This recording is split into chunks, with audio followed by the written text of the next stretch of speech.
La Tunisie est sans doute de toutes les anciennes parties de l'Empire romain, celle qui a livré le plus de mosaïques.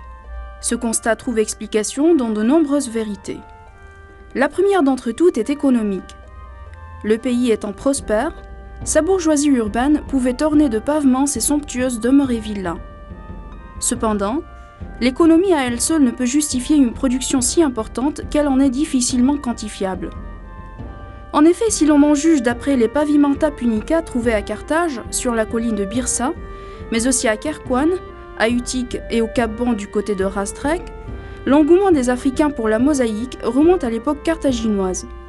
Bien entendu, en ces premiers temps, on réalisait davantage de pavements en opus sininum qu'en tesselle.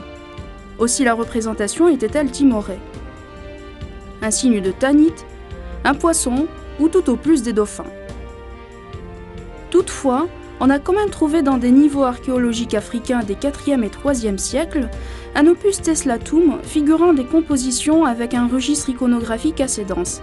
Ce fut là, à ne pas en douter, un substrat sur lequel s'est constitué l'art africain de la mosaïque, un art qui va donner toute sa plénitude à l'époque romaine.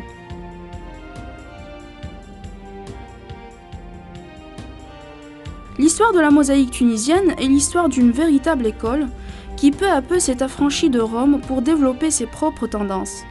En effet, si l'on considère la production qui date des temps de la République jusqu'à la fin du règne des Flaviens, l'on constate que durant ces 2 siècles et demi, les artisans africains subissaient l'emprise de leurs maîtres d'Italie. Par la suite, donnant libre cours à leur fantaisie et à leur culture, ils ont fait leur propre mosaïque. Aussi abandonnèrent-ils dès la fin du 1er siècle la bichromie et optèrent-ils pour la couleur. En outre, fait d'égale importance, ils réduisirent l'emploi des motifs géométriques à l'encadrement de figures variées. Cependant, le départ véritable de la mosaïque africaine se situe sous le règne de l'empereur Hadrian, temps à partir duquel les ateliers africains produisirent une grande masse de panneaux et de pavements destinés à l'embellissement des villas et des demeures de la bourgeoisie. De cette époque en effet datent la plupart des chefs-d'œuvre aujourd'hui exposés dans les musées. Que ce soit au Bardo, à El Jem, Tistrus, à Sousse, à Drumet ou à Sfax dans un petit musée municipal.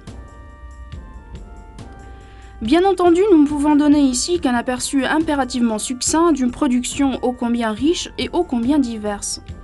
Ainsi, parmi les scènes mythologiques, nombreuses et grandioses sont les représentations du dieu du vin et de la fécondité, Dionysos, figuré dans de diverses postures, accomplissant maints exploits, parfois seul, souvent accompagné de silènes, de bacchantes et de satyres, voire d'animaux.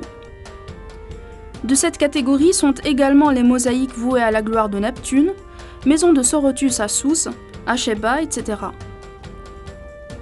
La vie quotidienne constitue un autre thème récurrent dans la mosaïque africaine.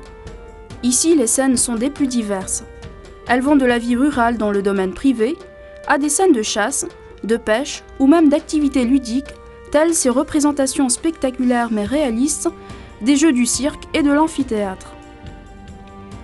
Il y a aussi des portraits parmi lesquels celui de Virgile, découvert à Sousse et depuis exposé au Bardo, sans doute le meilleur portrait que l'Antiquité nous ait transmis.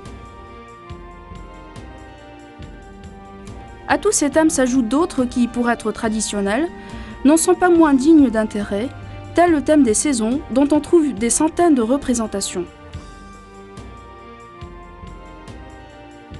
Conservées par milliers, toutes ces œuvres constituent de hauts témoignages de la créativité des artisans africains durant plus de 4 siècles.